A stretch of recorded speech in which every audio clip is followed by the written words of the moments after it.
हम तस्वीर दिखा रहे हैं, कार्यकर्ताओं की बात भी सुना रहे हैं और हुजूम इतना ज़्यादा है कि बिल्कुल कहा जा सकता है कि अगर जेडीयू उपेंद्र कुशवाहा को कमज़ोर समझने की भूल कर रही है तो ये भारी पड़ सकता है। देखिए कि कहा गया था कि जेडीयू का कोई भी नेता अगर इसमें शामिल होता है तो उस पर अनुशासनात्मक कार्रवाई होगी, लेकिन देखिए जेडीयू राष्ट्रीय परिषद के बड़े नेता हैं माधव आनंद जी, हम सीधे उन्हीं से बात करेंगे। माधव आनंद जी, आपको डर नहीं लगा उपेंद्र कुशवाहा जी की बैठक में शामिल होने को लेकर? देखिए, पहली बात कि मेरा उपेंद्र जी का जो रिलेशन है वो सबको पता है, और दूसरी बात डरते तो वही लोग हैं जो गलत करते हैं। जब आपने गलत नहीं किया है तो डरने की आवश्यकता नहीं है, और आदरणीय उपेंद्र कुशवाहा जी डरने वालों में से नहीं है। हम लोग तो पार्टी के हित की बात कर रहे हैं, पार्टी मेरी कैसे जैसे नंबर 1 बने। आदरणीय नेता नीतीश कुमार जी जो आज लाचार हैं, असहाय महसूस कर रहे हैं, कमज़ोर हो गए हैं, उनको कैसे मजबूती प्रदान किया जाए, हम लोग उन्हीं बातों का तो जिक्र कर रहे हैं। तो ये तो पार्टी के हित में है ना, तो जो पार्टी के हित में बात करे उसको आप दुश्मन बना दें, और जो दुश्मन वाली बात करे, जो पार्टी का हित करे, उसको जो है अपना जो है आप शुभचिंतक बना दें, तो यही तो बहुत बड़ी विडंबना है। पार्टी का अहित कौन कर रहा है? कुछ लोग निश्चित रूप से जेडीयू को लगातार कमजोर करने में लगे हुए हैं। आदरणीय नेता नीतीश कुमार जी को कमजोर करने में लगे हुए हैं। जो किचन कैबिनेट आदरणीय नीतीश कुमार जी का है, जो गैंग्स ऑफ ठग है, जो 4-5 लोगों ने बना रखा है ना, आदरणीय नीतीश कुमार जी के इर्द गिर्द घूमते रहते हैं, इन लोगों ने सुपारी ले रखी है कि जनता दल यूनाइटेड को कमजोर कर देना है। आदरणीय नेता नीतीश कुमार जी को इतना असहाय, इतना कमजोर कर देना है, तभी तो आज आदरणीय नीतीश कुमार जी मुख्यमंत्री नहीं लगते हैं। मुख्यमंत्री तेजस्वी यादव जी हैं और उप मुख्यमंत्री आदरणीय नीतीश कुमार जी हैं, तो स्वाभाविक है हमारे नेता को कमजोर किया गया है, तभी तो विलय की बात होती है। आदरणीय नेता नीतीश कुमार जी कहते हैं कि 2025 विधानसभा चुनाव तेजस्वी जी के नेतृत्व में लड़ा जाएगा। बिल्कुल, इस पर भी आएंगे। एक सवाल है माधव आनंद जी, आप क्योंकि उपेंद्र कुशवाहा की जब पार्टी आप लोग की आरएलएसपी थी, आप सेकंड पोजीशन पे उस पार्टी में थे, जेडीयू में भी राष्ट्रीय स्तर की राजनीति आप कर रहे हैं, ये बताइए कि इस बैठक का मूल उद्देश्य क्या है? इस पर सारे लोगों की नज़र है, खास तौर पर जेडीयू की। इसका एक ही उद्देश्य है कि जो जनता के बीच कन्फ्यूजन है, जो आरजेडी के साथ डील हुई है, तो और डील कराने में जितने लोग सम्मिलित हैं, आखिर वो डील क्या हुई है, जनता दल यूनाइटेड के तमाम कार्यकर्ता इस डील को समझना चाहते हैं। उसी डील को मुझे समझने की आवश्यकता है। पार्टी हमारी मजबूत कैसे हो, उसके लिए हम लोग को आगे बढ़ना है, और हम लोग को इसके लिए जो कुछ भी करना पड़े, आदरणीय नेता नीतीश कुमार जी को कैसे मजबूती प्रदान करें, इन सारों बातों पर हम लोग विचार विमर्श करेंगे और आगे बढ़ेंगे। तो रितेश, यही तेवर बागी तेवर कहलाते हैं। लग रहा है कि कोई नई रणनीति।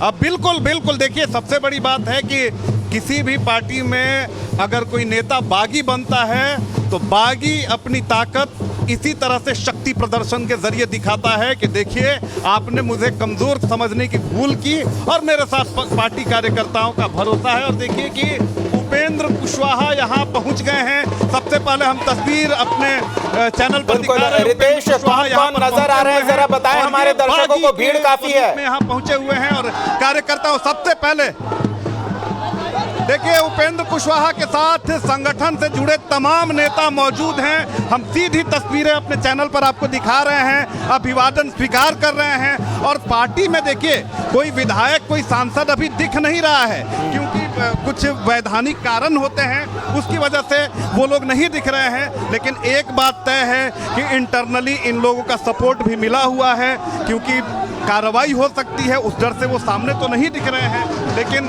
हमारे सूत्र जो है उनका कहना है कि पार्टी के कई सांसद, विधायक, रितेश अगर संभव हो उपेंद्र कुशवाहा की प्रतिक्रिया, तो एक सवाल जरूर उनसे पूछें, ये बगावत है या बचाव की कार्रवाई है? बस यही देखिए, हम सवाल पूछने की कोशिश करेंगे, लेकिन इतनी ज़्यादा समर्थकों की भीड़ है कि उसमें उपेंद्र कुशवाहा घिरे हुए हैं और अंदर जाना मुश्किल हो रहा है। लेकिन जैसे ही उपेंद्र कुशवाहा, बिल्कुल रितेश, जैसी हमने संभावना व्यक्त की थी कार्यकर्ताओं के आने का, जो सिलसिला शुरू हुआ था, कमरा छोटा पड़ गया बैठक के लिए जो हॉल चुना गया है। बिल्कुल दीपक, आपने सही कहा कि जो संभावना, जो हमने आकलन किया था, ये कमरा जो है वो छोटा पड़ गया है कार्यकर्ताओं से, और अभी भी कार्यकर्ताओं के आने का सिलसिला जारी है। देखिए कि सारे कार्यकर्ता उपेंद्र कुशवाहा के समर्थन में नारे लगा रहे हैं। रितेश, और पूरा इस जो बीच स्टेज है जब सामने तक देखिए, भीड़ सेटल होती है, हम जो चाहेंगे पार्टी के आप पुराने नेता पोस्टर, हैं, जो मंच पर पुराने लोग पोस्टर है जानते उसके बारे में कुछ बताएं। पोस्टर भी दिलचस्प है, नाराजगी भी नीतीश कुमार से, मंच पर उनका चेहरा भी।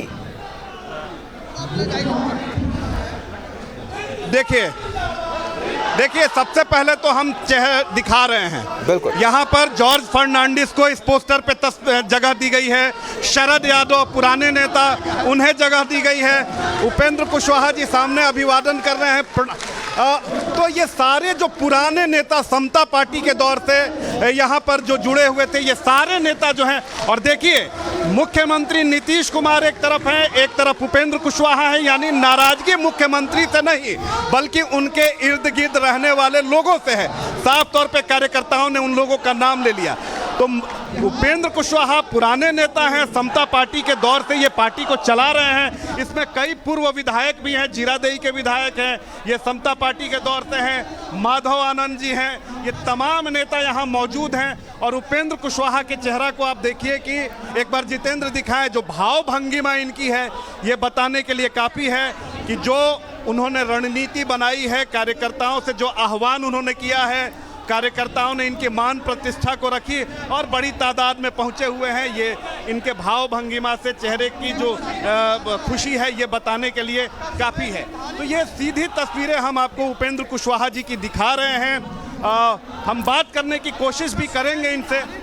बिल्कुल रितेश, अब तक उपेंद्र कुशवाहा अकेले चिल्ला रहे थे कि जेडीयू को बचाइए, जेडीयू को बचाइए। एक प्रतिक्रिया चलिए, तो फिलहाल कार्यकर्ताओं के साथ पहले बातचीत के मूड में है उपेंद्र कुशवाहा, उसके बाद ही कुछ कहेंगे। लेकिन रितेश, हम ये जानना चाह रहे हैं कि अब तक उपेंद्र कुशवाहा अकेले शोर मचा रहे थे, जेडीयू को बचाइए, जेडीयू को बचाइए, पर कोई नहीं सुन रहा था।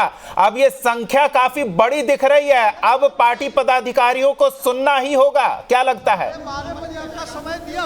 बिल्कुल बिल्कुल, संख्या बहुत ज्यादा है, छोड़िए ना, पार्टी कार्यकर्ताओं की संख्या बहुत ज़्यादा है। ये लोग एक प्रेस कॉन्फ्रेंस भी करेंगे और उसके बाद उपेंद्र कुशवाहा उसमें क्या कहते हैं हम अपने दर्शकों को जरूर सुनाएंगे। लेकिन अब इनकी इंटरनल बैठक है, लिहाजा ये बैठक शुरू करने वाले हैं और मीडिया को इस बैठक से दूर रखा गया है, लिहाजा हम यहाँ से निकलेंगे। लेकिन 4 बजे ये प्रेस कॉन्फ्रेंस में क्या कुछ निर्णय लेते हैं वो भी खबर हम सबसे पहले अपने दर्शकों को दिखाएंगे। रितेश, हम चाहेंगे आप एक बार अपने सहयोगी को बोले कि वो मंच पूरा और फिर पूरे बैनर पोस्टर के साथ पूरे कमरे की एक झलक दर्शकों तक पहुंचाएं।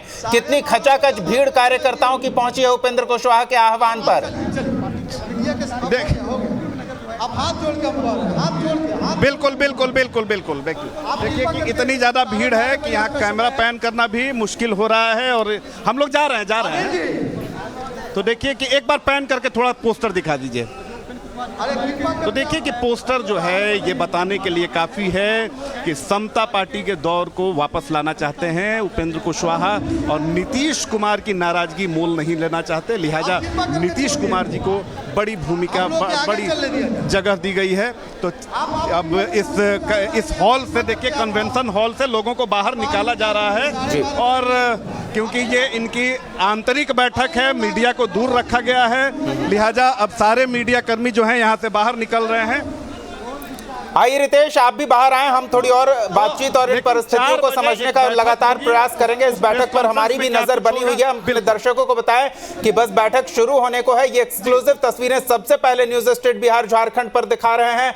पटना के सिन्हा लाइब्रेरी में उपेंद्र कुशवाहा ने 2 दिवसीय बैठक बुलाई है और बैठक के पहले दिन पूरे राज्य से पार्टी के विभिन्न जिला स्तरीय और राज्य स्तरीय के साथ ही राष्ट्रीय स्तरीय विभिन्न प्रकोष्ठ के पदाधिकारी, पार्टी के कार्यकर्ता अलग अलग जिलों से बड़ी संख्या में पहुंचे और आप देख सकते हैं पार्टी कार्यकर्ताओं की ये संख्या बताती है कि उपेंद्र कुशवाहा जो कह रहे हैं उससे इनकी आस्था जुड़ी हुई है। उपेंद्र कुशवाहा के बात से ये सहमत हैं और कुछ पार्टी के प्रकोष्ठ के पदाधिकारी तो खुलकर नाम लेकर कह चुके हैं कि ललन सिंह है और अन्य नेता हैं जो पार्टी के कार्यकर्ताओं की बात मुख्यमंत्री नीतीश कुमार तक नहीं पहुंचने दे रहे हैं। पार्टी के कार्यकर्ता में जो हताशा का भाव बढ़ रहा है वो भावना मुख्यमंत्री तक नहीं पहुंच रही और यह संगठन के लिए खतरनाक है। पार्टी गर्त में जा रही है और इसे बचाने का कोई प्रयास नहीं हो रहा है। उपेंद्र कुशवाहा जेडीयू बचाओ शोर अकेले मचा रहे हैं, पर कोई उनकी बात नहीं सुन रहा। लेकिन अब उपेंद्र कुशवाहा की आवाज के साथ सैकड़ों की संख्या में पार्टी पदाधिकारी और कार्यकर्ताओं की आवाज जुड़ी है। देखना दिलचस्प होगा कि अब उपेंद्र कुशवाहा की आवाज को कैसे पार्टी के अन्य पदाधिकारी नजरअंदाज करते हैं, या फिर उपेंद्र कुशवाहा पर गाज गिरेगी, जैसा पार्टी के प्रदेश अध्यक्ष उमेश कुशवाहा पहले इशारा कर चुके हैं कि इससे संगठन के पदाधिकारियों की ये बैठक बिना अनुमति के उपेंद्र कुशवाहा ने बुलाई है। तो ऐसे में जो भी पार्टी के पदाधिकारी इस बैठक में शामिल होंगे उन पर कार्रवाई करने को लेकर पार्टी विचार कर सकती है। तो ऐसी चेतावनी का भी कोई असर शायद होता नहीं दिख रहा है और उपेंद्र कुशवाहा की बातों के साथ जुड़कर बड़ी संख्या में पार्टी के कार्यकर्ता और नेता इस बैठक में शामिल होने पहुंचे हैं।